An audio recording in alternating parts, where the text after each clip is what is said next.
Hi, this is Dr. Chan at Crown Dentistry. We've been getting a lot of questions about sedation dentistry, so today I hope to answer some of your questions on that topic, and I hope that we can talk about what it is, when it should be used, and how it can help you as a patient.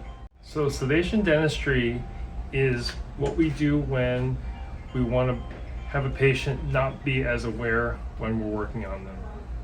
That can be due to the fact that the patient's nervous or scared about treatment.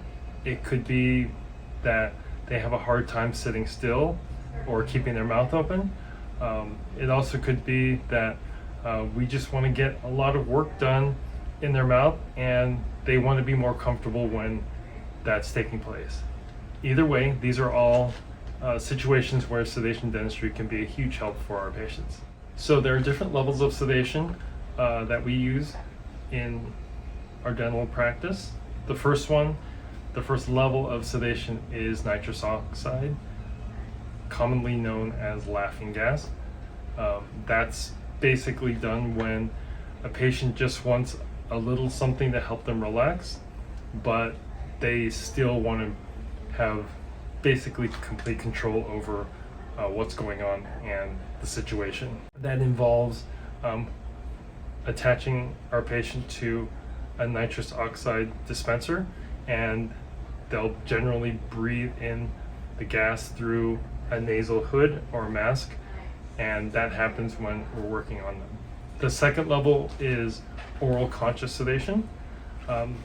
We will also sometimes use nitrous oxide in conjunction with this treatment. Oral conscious sedation involves the administering of pills or medication that the patient will take the night before the appointment, the morning of the appointment, and then during the appointment. When the patient is here in our office and getting treatment done, we will give them more medication depending on the situation and whether or not they need to be more sedated for their procedure.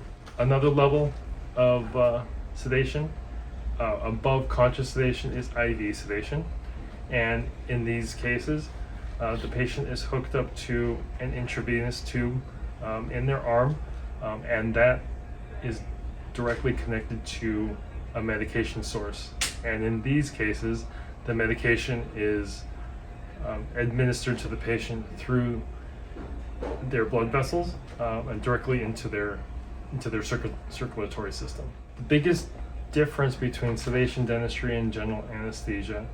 So we mentioned earlier about what sedation dentistry is and just the different levels that can be achieved with that. General anesthesia is what a patient's given if they're going into some sort of deeper surgery, a lot of times in the hospital, or even potentially in certain offices like an oral surgeon's office. Sometimes people will undergo general anesthesia to have wisdom teeth taken out, for example. But the biggest difference between sedation dentistry and general anesthesia is that in sedation dentistry, the patient is still breathing on their own. For general anesthesia, a lot of times patients are intubated and an anesthesiologist will be used to monitor how a patient's breathing. So for the most part, we like to do sedation dentistry on healthier patients, meaning there aren't too many medical complications. They're not taking too many medications in order to manage their medical conditions. Usually if a patient has one or two medical conditions that are being monitored by their physician or through different kinds of medication, we can usually still work with that and offer them sedation dentistry as an option. So for oral conscious sedation, there are several main drugs that we use in order to keep our patients comfortable. As I mentioned earlier, nitrous oxide or laughing gas is used as just kind of a base substance to help our patients relax. In addition to that, we usually give our patients a combination of Valium and triazolam. Sometimes Ativan and or hydroxyzine are also used. A lot of this just depends on other medications the patient's taking or how they tend to react to certain medications. Some patients tend to react better to certain kinds of sedation medication than other, and so we try to use whatever works best for the individual patient. For IV sedation, sometimes they will use medications that are a little bit stronger, propofol, sometimes even morphine, midazolam, and so again, a lot of these depend on just whatever is needed for the particular situation. So in our practice, I have used sedation dentistry multiple times to great success in order to help patients who are super anxious and fearful get the work done that they need to get done in order to make their mouth happy and healthy. So sedation dentistry can be used on children, specifically meaning our patients who are under 18. At Crown Dentistry, we do not sedate children. We do work with pediatric specialists who can sedate our patients who are under 18, and we do refer them to those specialists if they happen to need that. Sedation for children, well, actually, sedation at any age requires extra training and certification. So at Crown Dentistry, we are certified to offer oral conscious sedation and nitrous oxide for patients who are 18 and over. Patients who require sedation, pediatric sedation, need to go to a dentist who is certified and trained for pediatric sedation. So one of the biggest things about sedation dentistry is making sure that our patients are sedated enough for the procedure, but not too heavily sedated. I mean, after all, we want to make sure our patients, we're able to bring them out of sedation before they leave our office. So it's a question of simply monitoring and keeping a close eye on our patients' vital signs the whole time they're in our office. When we have our patients here for sedation, their blood pressure is being measured every 10 minutes, and they also have a pulse oximeter, which means that it measures the amount of oxygen that's in their bloodstream at all times.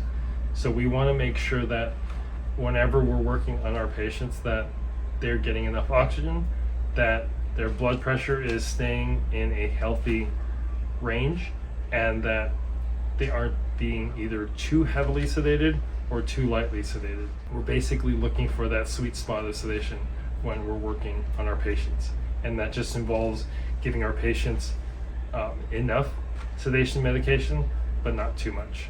Laughing gas or nitrous oxide is a really good option for our patients who are maybe a little bit anxious and they are still able to have work done, but they just maybe want to take the edge off of just some of the anxiety of coming to the dentist. We just have our patients get hooked up to the nitrous oxide machine, and they're just able to breathe that laughing gas a little bit before their procedure, during their procedure, and after their procedure. Our patients report that the effects of the sedation wear off anywhere from a couple hours to maybe half a day after their procedure is done. A lot of it depends on how much sedation medication was given to the patient, and that usually is dictated by how much work we have to have done or how much work the patient needs. Obviously, the more medication we give the patient, the longer we can keep them sedated. Sometimes more time is needed in order to complete everything that we need to do. At times, we aren't able to complete everything in one sedation appointment. That's expected and normal, and sometimes people need more than one sedation appointment. So if a patient desires, we can basically sedate them for any procedure that we do here in the office. We do have patients in our practice that we sedate for cleanings. We do have patients that we sedate for crowns, fillings, extractions, root canals, implants. We do our best to try and tailor our treatment in order to make it as comfortable and pleasant as possible for our patients. So if you decide to undergo sedation before any of our dental procedures that you might need, we always have a consultation beforehand where we will take your vital signs and take some records of your height, your weight, what kind of habits you have on a regular basis at home. We'll also give you instructions on when to take medication the night before the appointment and the morning of, as well as do's and don'ts in order to make the sedation appointment as successful as possible. We'll just give you an overview of everything that will be done during the sedation appointment, because for the most part, when you're sedated, you might not remember what's going on. And honestly, that's one of the major selling points for sedation, because a lot of times when people have sedation done, they don't want to know what's going on. And so we try to give them as much information as possible so that they feel safe and secure about getting sedated here in our office. If you have any questions about if sedation's right for you or if it's safe enough for you, please don't hesitate to call our office and speak with me or any of our knowledgeable staff. Our phone number is 916-285-9678, or you can go to our website. There's lots of information there, www.crowndentistry.net. Thanks so much.